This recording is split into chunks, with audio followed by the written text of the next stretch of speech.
Kesulitan banget sih dari awal tuh yang masuk TK. Kalau anak kayak gini kan adaptasi ke gurunya, kalau nggak cocok sama guru, terus guru juga nggak paham sama anak kayak gini, ya udah jadi kayak si anaknya jadi nggak keurus, jadi didiamkan aja gitu.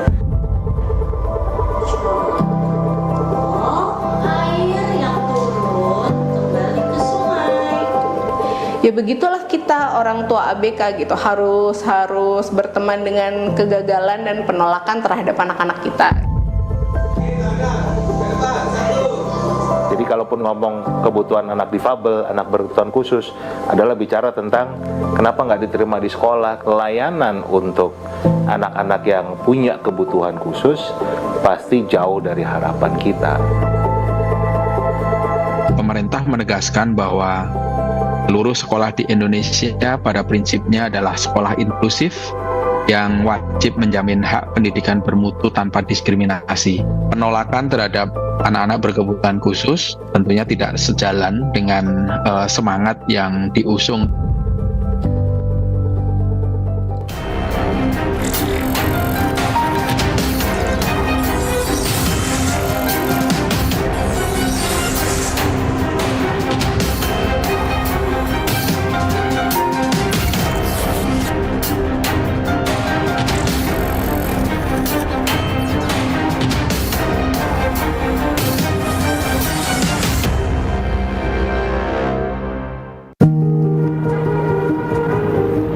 Pendidikan adalah hak setiap anak, termasuk anak dengan kebutuhan khusus. Namun, apakah sekolah inklusif sudah benar-benar bisa diakses semua anak yang membutuhkan?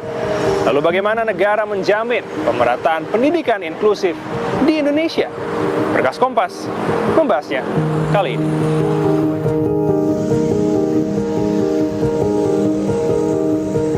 Inilah Serhan Syafiq Indra, anak pertama Dewi Hartini. Remaja 16 tahun ini baru saja lulus SMP.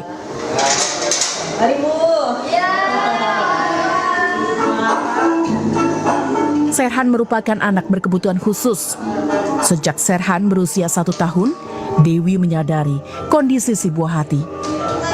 Psikolog mendiagnosis Serhan mengalami Autism Spectrum Disorder atau ASD. Serhan itu dari umur setahun, itu awalnya ngomongnya tuh hanya katanya sedikit. Cuma mama gitu aja yang disebutin, terus asik sama dunia dia sendiri gitu, main aja sendiri gitu. Jadi awalnya itu itunya identiknya sama speed delay, ketelatan bicara. Ke RSPAD dianterin, diagnosis, berobat gitu ya ke dokter rehab medik di sana. Nah, langsung dites segala macem, ya anak saya langsung dikasih tahu kalau anak ibu itu autis. Perjalanan Serhan menempuh pendidikan tak berjalan mulus. Sejak duduk di bangku TK, Serhan mengalami sejumlah kesulitan. Di antaranya, soal adaptasi dengan teman kelas, sikap guru yang kurang perhatian, hingga penolakan wali murid. Kesulitan banget sih dari awal tuh yang masuk TK. Kalau anak kayak gini kan adaptasi ke gurunya, kalau nggak cocok sama guru, terus guru juga nggak paham sama anak kayak gini, ya udah jadi kayak si anaknya jadi nggak keurus, jadi didiamkan aja gitu. Nah udah akhirnya pindah lah gitu, maksudnya bukan pindah, berhenti tuh sementara karena Serhannya tuh sama sekali nggak mau masuk kelas. Selama 2 tahun, Dewi telah memasukkan Serhan di 3 taman kanak-kanak berbeda. Hingga akhirnya Serhan mendapat guru yang tepat. Namun di luar kelas persoalan lain muncul. Sejumlah wali murid menolak keberadaan Serhan. Aku udah seneng banget kan, ya Allah beneran Kak, iya ya udah akhirnya Serhan di sana. Tapi nggak semudah itu juga masuk sana juga. Ya itu. Ini apa namanya?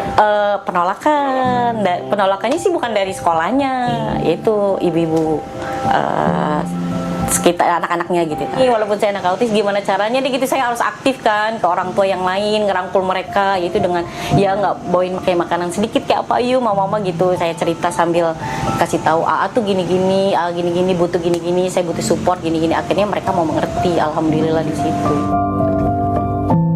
Perjuangan Serhan berlanjut saat masuk sekolah dasar.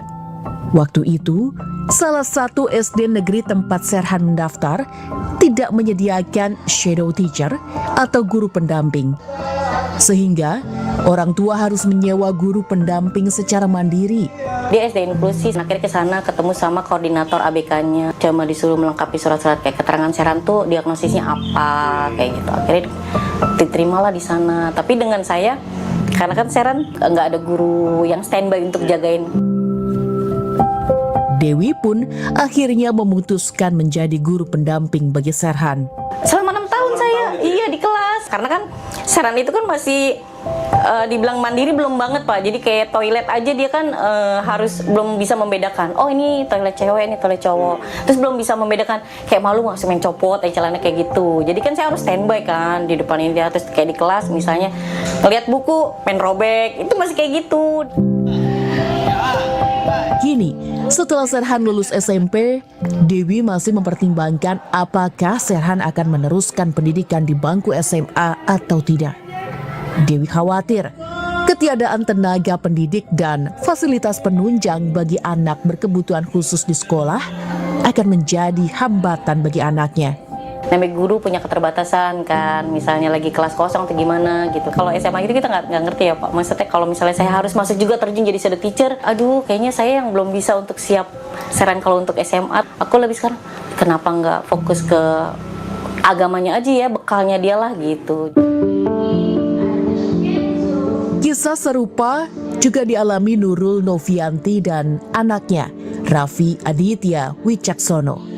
Remaja 16 tahun ini merupakan penyandang Down Syndrome. Pengalaman pahit dirasakan Raffi saat hendak masuk sekolah dasar. Raffi ditolak tanpa alasan jelas. Waktu zaman Raffi lulus TK, terus kita mau bergerak ke SD swasta di Jakarta Timur. Aku disuruh untuk beli registration